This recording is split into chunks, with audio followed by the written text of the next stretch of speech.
5. Time for introspection. Ivan hailed a taxi. A tiny one-story motel may be found near the city. Its guests were largely truck drivers, seasonal workers, and, as they say, ladies with little social responsibility. They weren't very interested in documentation here. All they needed to do was pay for the order on time. That is where he went. When they arrived at the hotel, Ivan left the youngster in the car and requested the driver to wait a few minutes while he checked to see if there was a room available. He simply didn't want to be seen with the child. Ivan approached the receptionist, who was sitting at the desk, now known as reception. "I need a hotel for one night," Ivan said, pretending to take out his paperwork. "Give me the money. I don't need the paperwork for one night," remarked the sloppy-dressed receptionist. What kind of hotel? What kind of receptionist? Ivan's thoughts raced. He paid the payment and received the key to the room. The toilet is located at the end of the corridor, on the right side of the room. The shower is shared across the hallway. "Thank you," Ivan replied. He walked to the car, paid the cab driver, and carefully lifted the child up. The boy opened his eyes and looked at him in surprise. Ivan cradled the child with one hand, as if to cover him, and with the other hand, he held a large bag so that the bag covered the boy, and walked quickly past the receptionist so that he did not see the boy. Ivan headed for his room at the end of the corridor. The corridor was narrow and long, and a girl was walking down it. Their eyes met, and she looked. "Your youngster is unwell and requires immediate medical attention." Ivan paused, stared at her, and didn't know what to say. "Oh, sure. He's not feeling well. How did you guess?" "I'm a nurse. If I may inspect the youngster, I have medicine and can offer first aid. Look at him. He's not well. His eyes are rolling." Without considering Ivan, the girl suggested, "Let's head to my room." Ivan followed her as she opened the door and led them inside the room, where the infant was placed on the bed. The girl silently began the examination, taking his temperature with a thermometer, taking out a stethoscope from her bag, and listening to his heart and lungs. During the examination, the child looked at the girl and Ivan. Then he started crying and became hysterical. The two of them could not calm the baby down, so the girl turned to Ivan and said, "His lungs and heart are fine, and he has a slight fever. It appears that the child has been under a lot of stress. Maybe you or someone else hurt or beat him. I saw some bruises on his body. Maybe he got into a fight with someone? Anyway, he needs to rest. I have a sedative, and I can give him a shot. That will help," Masha said. "He should be monitored." Okay. Do whatever you see fit." She gave the boy the shot, and a few minutes later, he fell asleep. "It will be best for the child to stay with me. I will supervise him." Ivan's nerves were as strained as the strings of an old guitar, and he felt like they were going to snap. He sat at the table, staring at the girl, unable to find the words to thank her. He wished he could have cried. "Can I have a small drink?" he asked the girl. "I don't have alcohol and don't drink." "I have some with me." He pulled a bottle of whiskey from his luggage. The girl handed him a glass, which he poured and drained in one go. He placed the glass on the table and covered his face with his palms, as if he were speaking to himself, but he did so aloud. "I will not give the baby to Satan." The girl questioned the man. "Isn't that your kid?" "What?" "Oh, yeah. That isn't my kid, but it is now my responsibility." "But you just declared you would not give the baby to anyone. You kidnapped him? Is he in danger?" Masha stared at Ivan with mistrust in her voice. Ivan poured himself another whiskey, gulped it down, and then questioned the girl with his blue eyes. "Who are you? What are you doing in this dumpster?" The girl remained mute. Ivan continued. "We are in trouble. I've just saved a youngster. We're being chased. But I see you're also tense. Maybe you're in difficulty too." He put whiskey into a glass and held it out to the girl. "Have a drink. It will help you feel better." "I don't drink," Masha answered in a low, unsure voice, almost a whisper.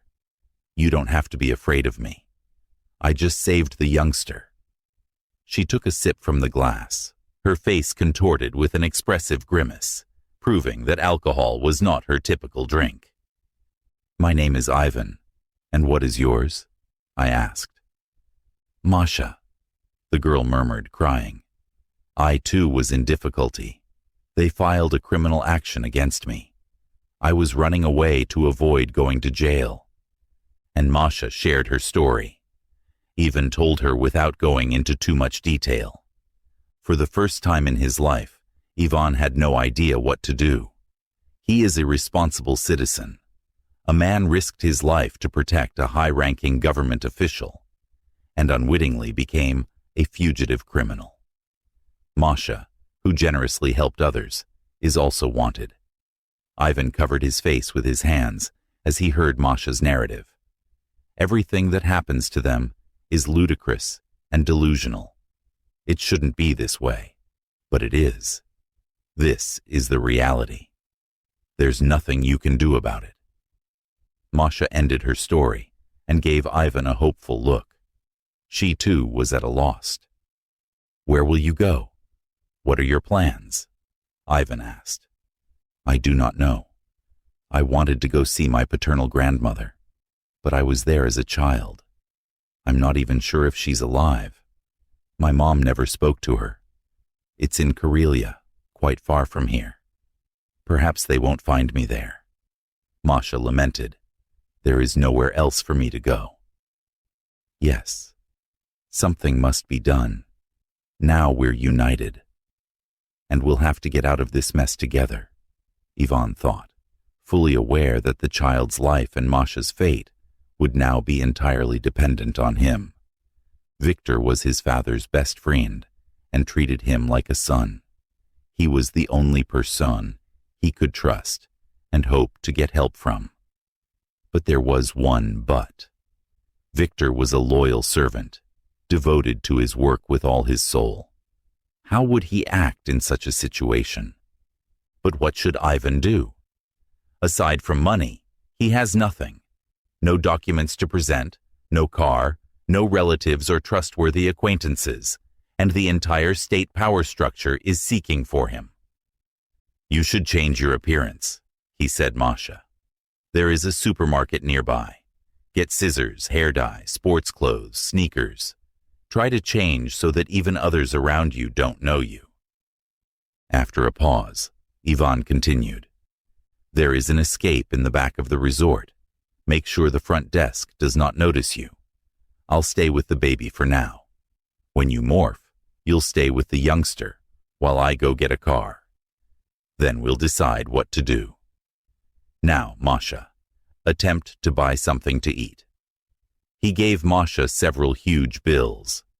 Masha dressed, pulled her hood over her head, and stepped outside. When Masha left, Ivan gazed at the boy, who was asleep. He didn't even know what his name was. Perhaps Vova. It didn't matter anymore. He, Ivan, was his guardian and protector. Ivan turned on the television and sat down on the sofa. There was a soccer match on. He wasn't very interested in soccer. He preferred solo and power sports. Sitting down, he fell off a little. The tension of the previous day, exhaustion, and whiskey all made themselves known. "Wake up, Ivan." He heard a voice and opened his eyes. Masha had woken him up. "Look at the screen." The announcer read expressively. "Today, a criminal raped and murdered a young woman in her apartment and the suspect kidnapped a 6-year-old boy. The criminal is armed and extremely dangerous. And so forth. Ivan took a good look at Masha and was pleased. The girl had been transformed beyond recognition. She had a short haircut, dyed her hair, and was dressed in a tracksuit. She resembled a teenage boy. "You stay with the baby, and I'm leaving now.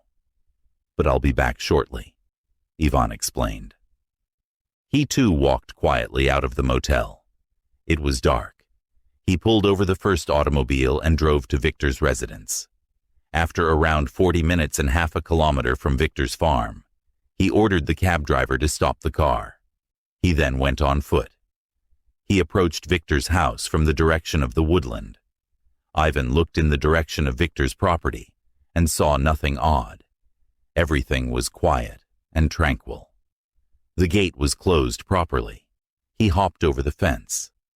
Wolfhounds greeted Ivan in a friendly manner, wagging their tails, and escorted him to the house door. Ivan searched for his father's knife under his jacket before knocking. Victor opened the door. "Come on in. I'm already waiting for you," Victor remarked as he led Ivan into his office. "Sit down here," he continued, pointing to the chair opposite the desk, and then sitting in the chair behind the desk.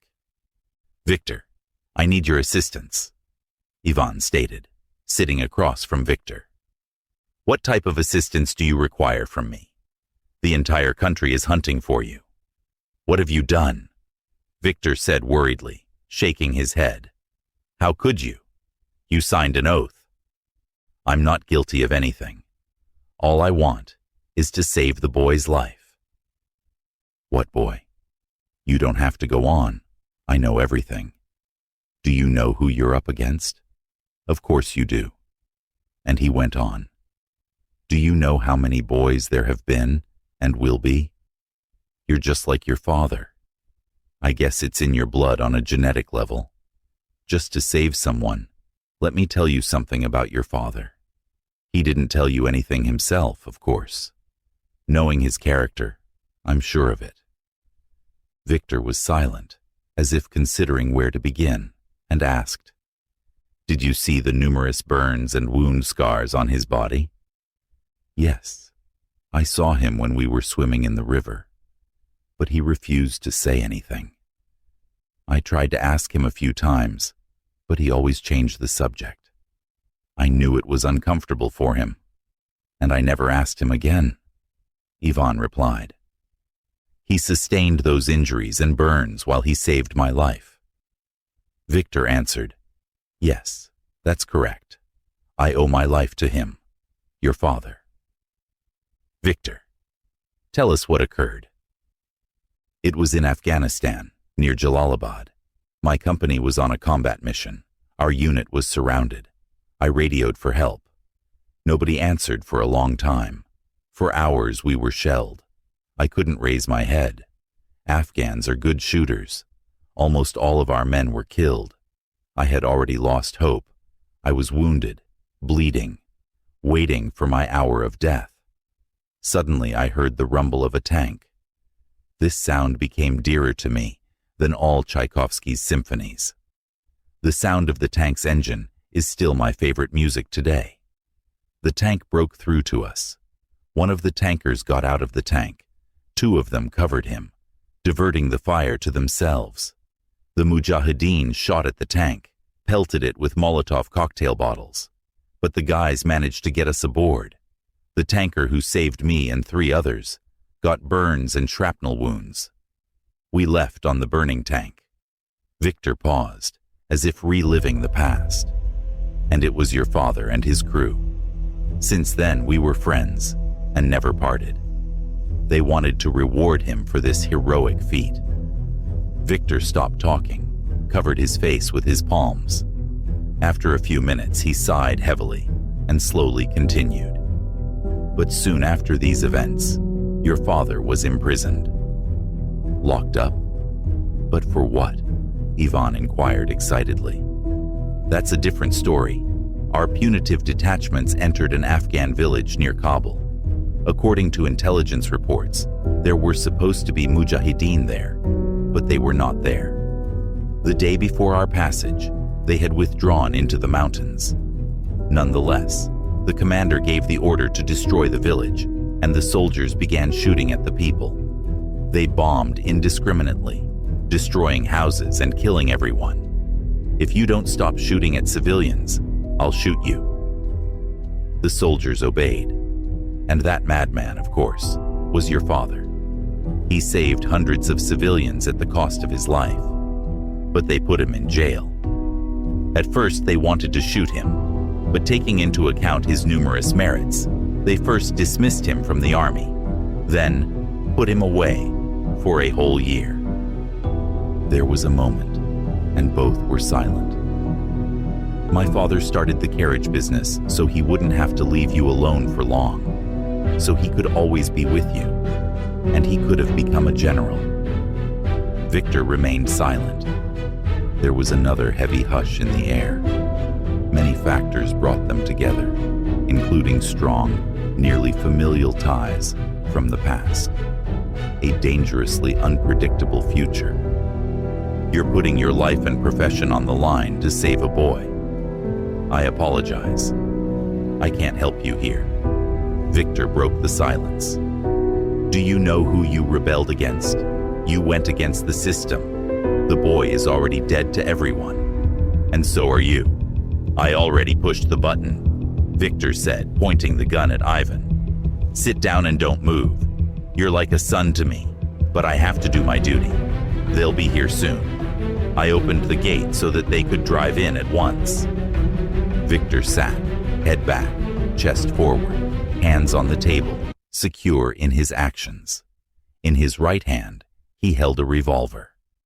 Ivan, on the other hand, appears despondent, head down, and scared.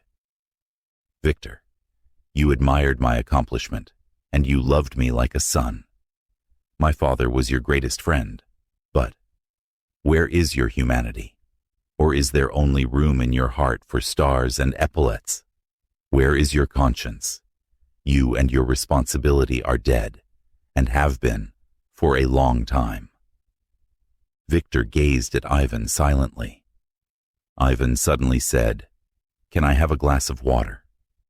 "We can, but only when they arrive," Victor replied, smiling and lowering his revolver. Before Victor could drop his revolver, Ivan seemed to burst, raising the. Ivan pounced on Victor, and his father's army knife, which had been lying idle for more than 50 years, seemed to remember its past. He pushed the edge of the heavy oak tabletop as hard as he could, toppling it onto Victor. Victor managed to pull the trigger during the fall, and the bullet pierced the ceiling. Ivan plunged the knife to the hilt into Victor's heart. "I'm sorry, Victor. I love and respect you as my own, but you left me with no choice. I won't give up the boy." Ivan sobbed in tears. "Run, Ivan, run. I forgive you. Don't lose time. The key to the safe is on the tabletop." Victor hardly heard, but clearly whispered his final words, choking on blood and exhaling. Ivan knelt down and kissed Victor's forehead, while covering his eyes with his palm. I pulled the knife out of the victim's chest. He rose from his knees in a few seconds, looked at Victor, and stated sincerely, "I apologize. I value a child's life more. A parent would have done the exact same thing." He took a kitchen towel and carefully wiped the bloodied knife. There wasn't time for emotion. Ivan grabbed Victor's gun, found the key to the safe on the tabletop, took a box of grenades from the safe, took a few grenades to the door, removed the safety, pressed the shell against the door, and pressed it against the door frame from behind, causing the grenades to explode when the door was opened. He packed the rest in the bag. Victor's insight must be effective.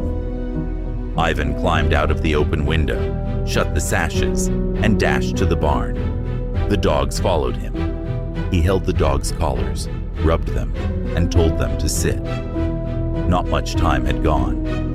A black Jeep with tinted windows drew up. It was one of the security cars, most likely carrying his co-workers. An automobile drove up in front of the home. 3 men in black suits emerged, pistols at the ready. The driver remained in the car, and they approached the door, opening it abruptly. 2 of them walked forward, while the third remained behind. There was an explosion, followed by another. Ivan didn't notice the 2 who had come in first. The third had fallen down, hands on his head. Ivan unleashed the hounds with the word "Fast" and dashed to the car. The terrified motorist ducked beneath the steering wheel to avoid the explosion. Ivan approached the car, opened the door, and shot the driver at point-blank range. The dogs attacked the third guard. When Ivan turned to look at the dogs, it was too late. Zeus was holding the man by the throat with his fangs, and Kid was squeezing the gun hand with his teeth. The huge man, trembling in anguish, managed to fire the trigger, killing the dog. A minute later, it was over. All 4 had died. Ivan chose the most ordinary of the 3 cars in the hangar, but he knew it was a reliable army jeep. He was well familiar with this automobile. He and Victor would frequently go fishing with this automobile. The automobile had fishing gear, a tent, and everything needed for an overnight trip in nature. Ivan entered the house, took ammunition, a short-barreled automatic weapon, several grenades, and explosives, and placed everything in the trunk. He returned to the kitchen, retrieved a bag of dog food, and took it to his car. The still-alive dog obeyed the summons and hopped inside the car. They drove away. Ivan knew there was only a little time before many cars and scores of armed special troops arrived at the residence. Ivan headed to the motel to get Masha and the baby. Masha was ready and waiting for Ivan. Ivan entered the room and took the baggage, Masha with. The baby got in an automobile. They drove away, not knowing where, but the key thing was to get away from the capital, somewhere they couldn't be traced, and where the child's life wouldn't be jeopardized. It is becoming late. Soon, it would be fully dark. Ivan peered in the rearview mirror. The child was sitting in Masha's arms. "How is the baby?" Ivan asked. "He is still weak, but he is improving." "Didn't you ask his name?" I shouted a few names, and he responded to Roma. "So we'll call him Roma, and then we'll see." "Where do we go, Ivan?" Masha asked. "I do not know, but I do know we need to escape the nation." Ivan expressed concern that we no longer have passports, other documents, or phones. Yes, Masha said, patting the baby's head. "Where were you going on your own?" Ivan asked. "To Karelia," Masha responded, explaining. "My grandparents lived there. I stayed there until 3rd grade, when we relocated to the city. The location is rural, on the outskirts of the village. I assumed I'd hide there." "Then let us go there. Is your grandmother alive?" Ivan asked. "I do not know. We haven't talked in a long time," Masha replied. "She was frequently unwell." "Masha, you try to sleep too. We have a long journey ahead of us. You need to be fresh and strong. There will be difficult days ahead of us," remarked Ivan. "While you were away, I brewed coffee in a thermos," Masha explained, handing Ivan the thermos. "Thank you, Masha. It was incredibly helpful." 4. Seeking Sanctuary. Ivan turned on the radio, turned down the volume, and after a few minutes, Masha closed her eyes and went to sleep. After a musical interlude, the radio announced that Ivan Belik, a dangerous criminal, was wanted. He kidnapped a 6-year-old youngster. The boy's name is Roman. Then followed a full description of the crime, and, as always, at the end, armed and extremely dangerous. And racing again, 5 years later. These races are undoubtedly the most important in his life. If before he competed for awards and money, now 3 lives are at stake, and these races he must not lose. But God knows how this fight will finish. Ivan saw the radio noises as a background, his mind preoccupied with the events of the last 24 hours. What had happened to him in the last several hours was incomprehensible, unanalyzable. How could this have happened? Why? Who wanted it? And then he remembered a dream he had had long ago, a dream he hadn't given much thought to, but remembered well. It had been a warning about what, and what could he do about it? For example, he could not go to work today, and nothing would have happened to him. He wouldn't have known about the boy, and he would have been fine. Him, yes, but not Roma. So the unknown someone who sent him that nightmare was thus warning him about Satan. He'll disappear. If you believe Satan, you will destroy God. Ivan's father had never told him anything about himself, and what Victor told him about his father was eye-opening for him. It turned out that during his service in Afghanistan, he had saved Victor and several soldiers, risking his own life. It can be understood that there was a war, and the world was clearly divided into their own and enemies. But when he, risking his life, on a tank crashed between Soviet soldiers and peaceful villagers, whom Soviet punishers mercilessly extorted. And anyway, who is God? Or what? And where is he located? On what mysterious cloud in the heavenly heights lurks this mysterious old man? Or perhaps he lives in each of us, in our thoughts, in our deeds, in our way of life. A part of God, in whom everyone believes in his own way, is probably in every person, and it is simply called conscience.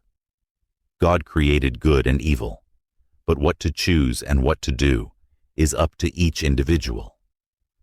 The difference between God and Satan is that Satan promises everything, but takes away one's conscience, and religion has nothing to do with it. Trusting in Satan kills God within oneself. What is Satan's power? People have believed in God for over 2,000 years. They celebrate his birthday every year. They have built millions of church buildings where they come to pray. They thank him, ask him to help them. They never give up hope that he will come and everything will change. But he never comes. People are tired of waiting. Ivan drove on autopilot, choosing quiet country roads. Moments from his life, like an old movie, were scrolling in front of his eyes, intricately intertwined in a tangle, confused with the events of the present. Suddenly, as if from some hidden brain corners, surfaced as if forgotten picture from his distant youth. The seashore, night, bright moon, starry sky, a young girl topless, up to her waist in the water. And again, thoughts of my father.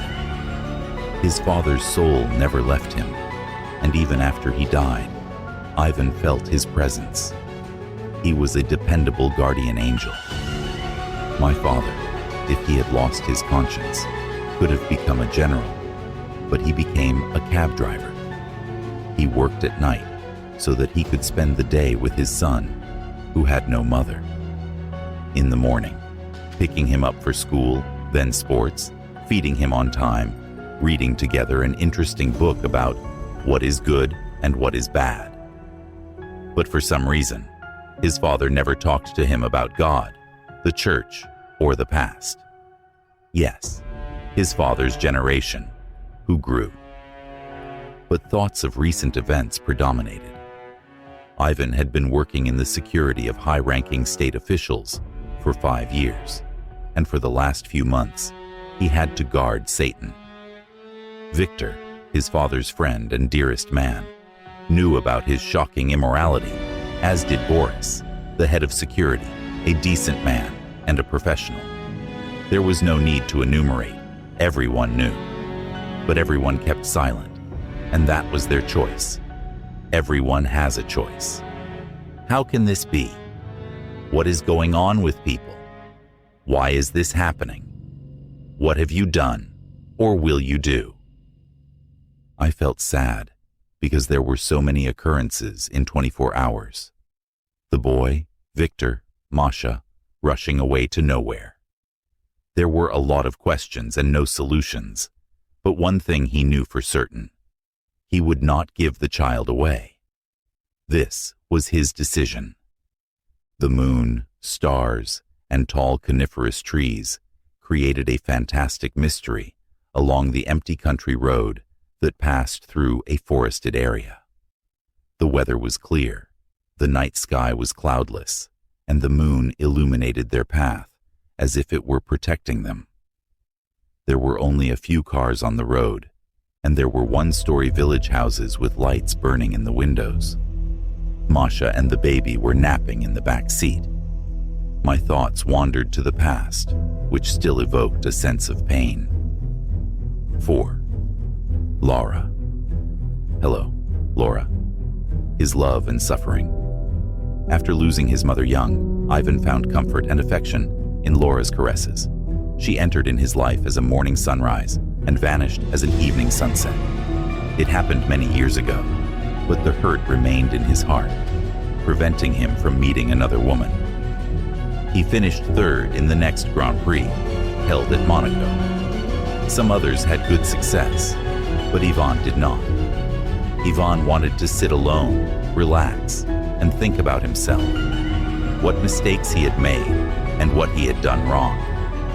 Often, during the pinnacle of a competition, the distinction between pros and amateurs is erased for a while, leaving just pure psychology, and then the one with the more toughened nerves wins.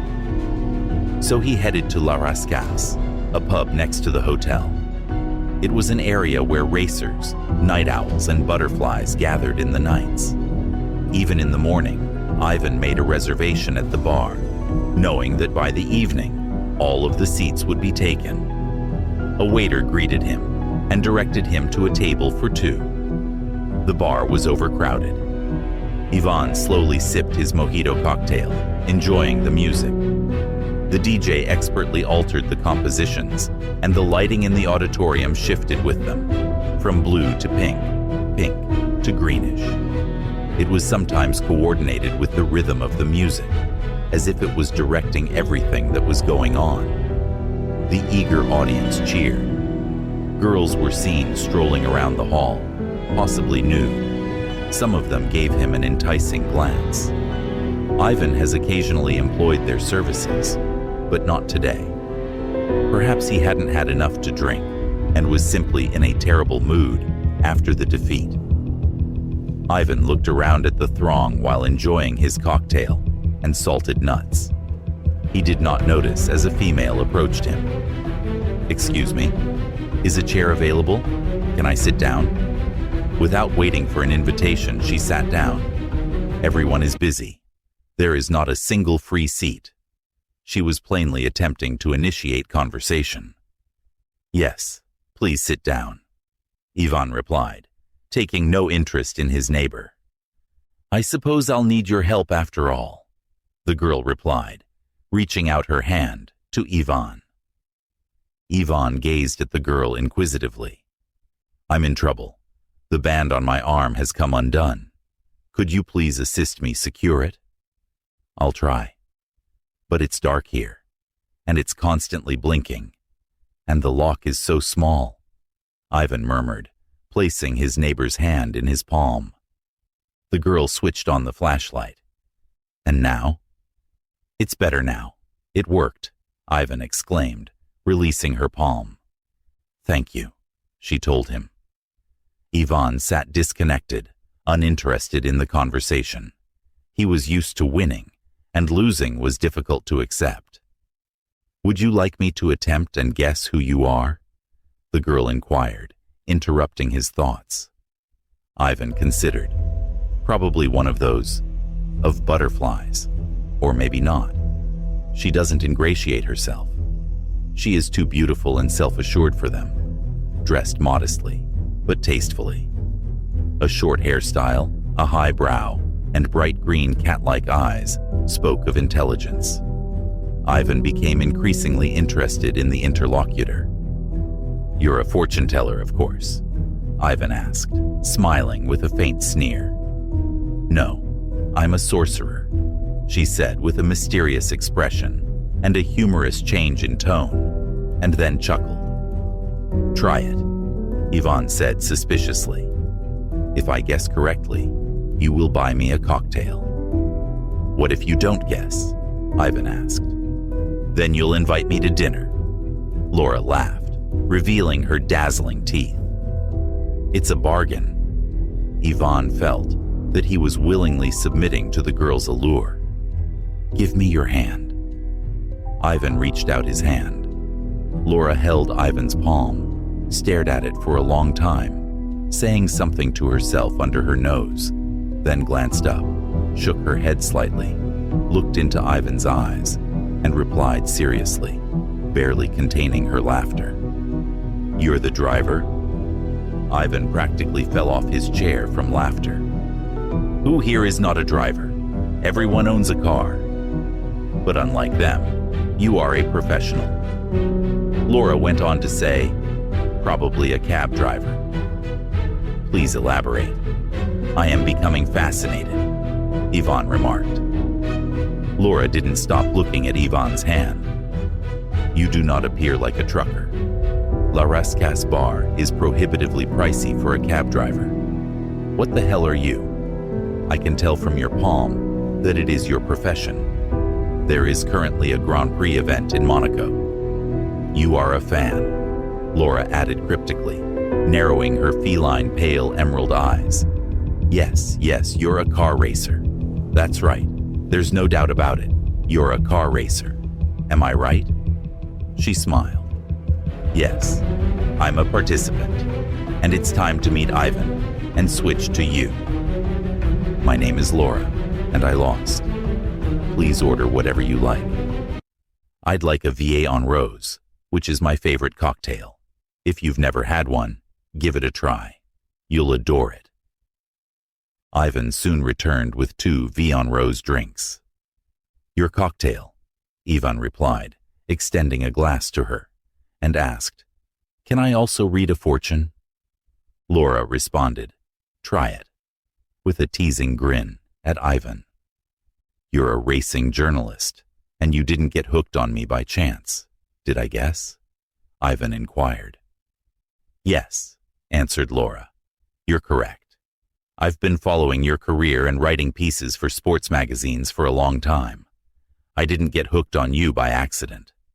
She laughed. "I am not doing interviews today." "I'll ask you to dance," Ivan said, standing from his seat and extending his hand. Laura also stood up, and they merged into the crowd. Later, after the dance, Ivan proposed, "Let's go to Monte Carlo and play.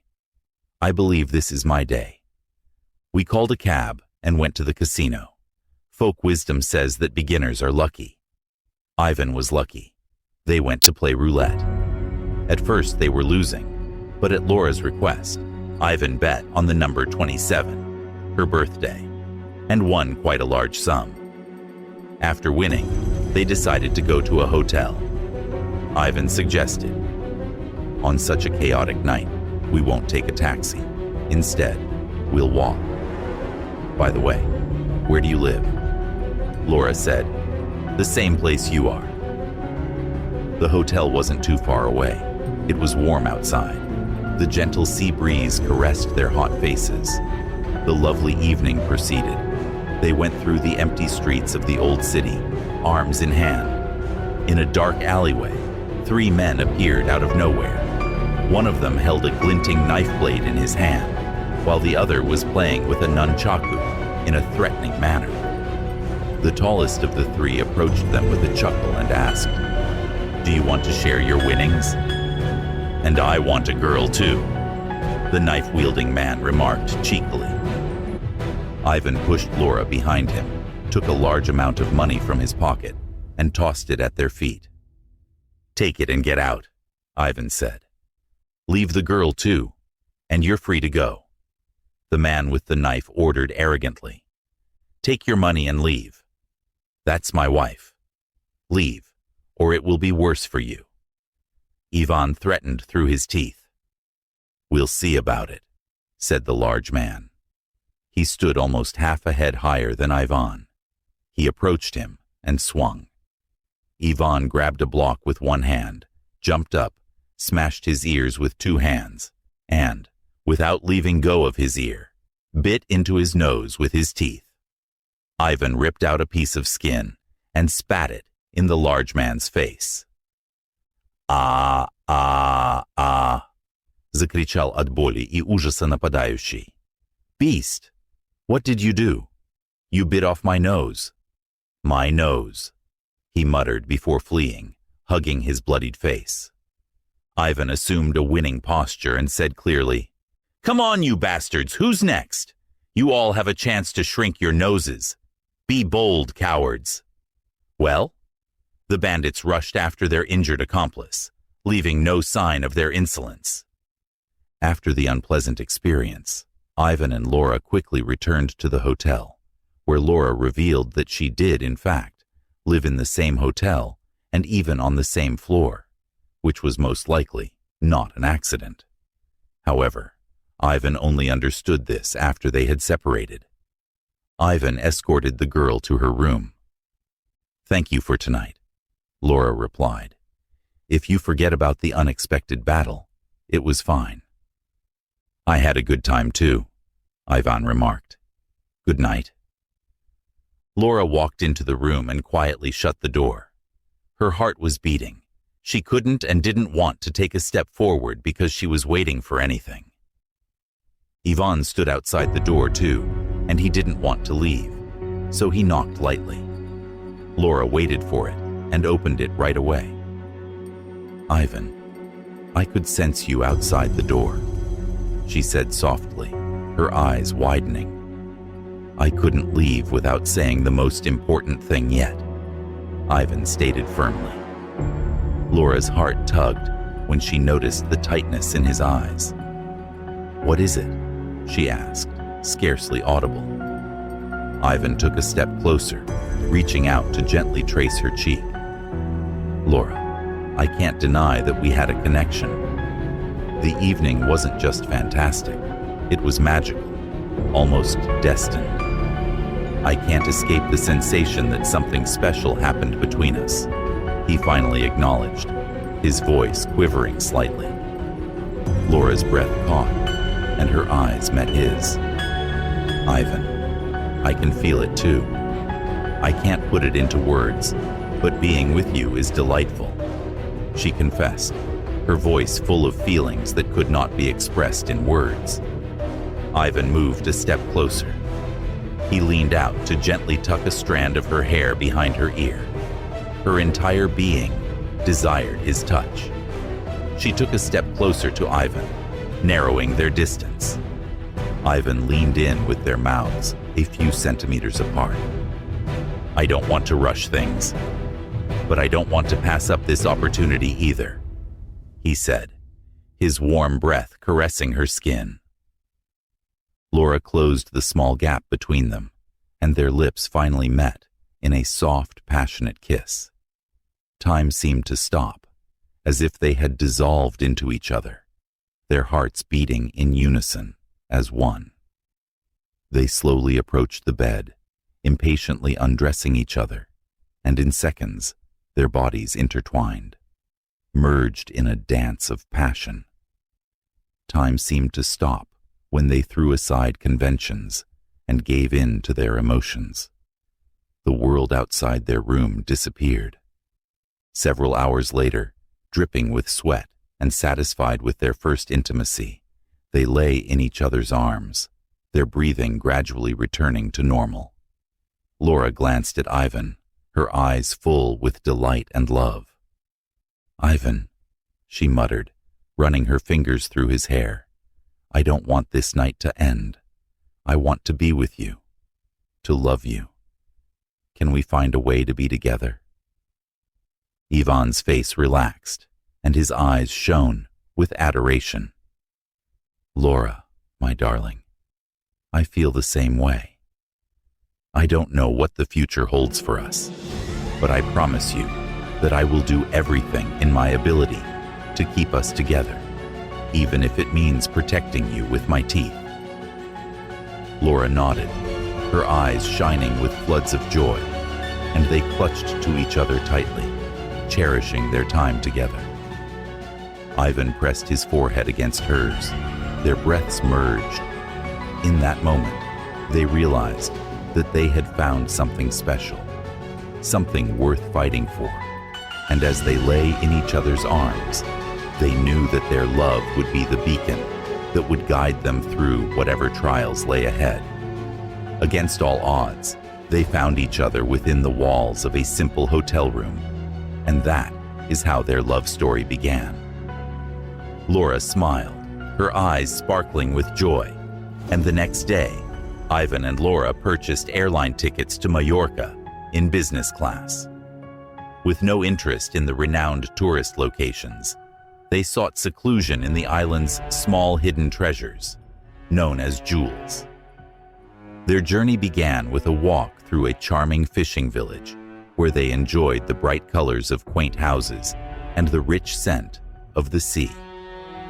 Fascinated by the picturesque scenery, Ivan skillfully captured the beauty of the village, which has preserved its cultural heritage in vivid images. Inaccessible cliffs, hidden caves, abundant vegetation, breathtaking sunsets, friendly people, boat trips. The days were filled with extraordinary. Laura stopped practicing journalism and devoted herself entirely to Ivan, becoming his producer.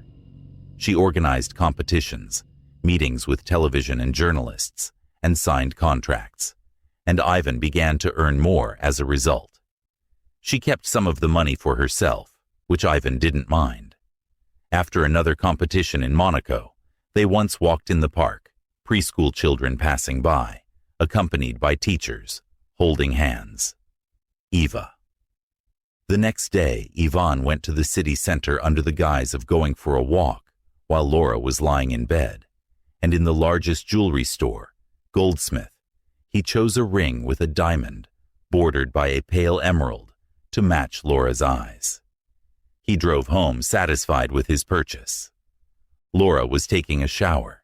He immediately changed into a classic suit, which he normally used for business meetings, and sat down in an armchair, putting his foot on his leg. When she got out of the shower and saw Ivan in full display, she inquired with a smile, "Is anything wrong, honey? Did someone die, or are we invited to a formal party? I don't think this clothing is appropriate for the evening." Ivan rose up, came over to Laura, handed her the ring, and spoke solemnly. "I love you, darling, and I want you to be my wife." With astonishment, she dropped the towel, revealing her gorgeous figure. "This is very unexpected." Laura took the ring and placed it on her ring finger. "Thank you. But there's a huge competition coming up. We'll talk about it later." Ivan shone with joy. After a month-long trip, Ivan and Laura sat in a restaurant drinking. Laura held Ivan's hands in her palms and said, "This place is so nice that I don't want to go. Let's stay. I'll just skip the competition." "You can't do that. I can't imagine you without the rally," remarked the. Laura is resolute. Ivan paid little attention to such words at the moment. A man in love frequently become blind and deaf, like a grouse on the prowl, and for nothing.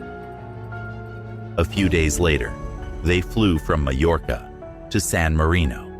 Ivan was preparing to compete in the Ferrari Formula One Grand Prix. Ivan woke up early in the morning with an indescribable unease, as if someone whispered urged him to give up the competition. He sat down on the edge of the bed, gently brushing Laura's hand away. For the first time in his life, he had a strange premonition. He went to the large window. Raindrops beat monotonously on the window. The sky was There are black clouds overhead. The lamps were hardly visible through the pouring rain, lighting up the street. If it continues to rain, racing in the wet. He thought the freeway was really dangerous. It's like committing suicide. No more sleep. Desired. He stood peering out into the dark street and listened mercilessly. The beating of rain. Laura suddenly touched his shoulder. "You appear concerned today," she stated. "Yes," Ivan replied. "The highway is wet, the rain never stops, and it's really risky." "But you've performed in the rain before. What happened now? Are you afraid?" Laura inquired. "Before you left, I was alone and had nothing to lose. Now I have you, and I am afraid of losing you," Ivan replied. For the first time, he was racing without the excitement that he had always felt. He took part because he loved her and did not want to appear a coward in her eyes. However, being careful and being a coward are not the same. He understood it as well.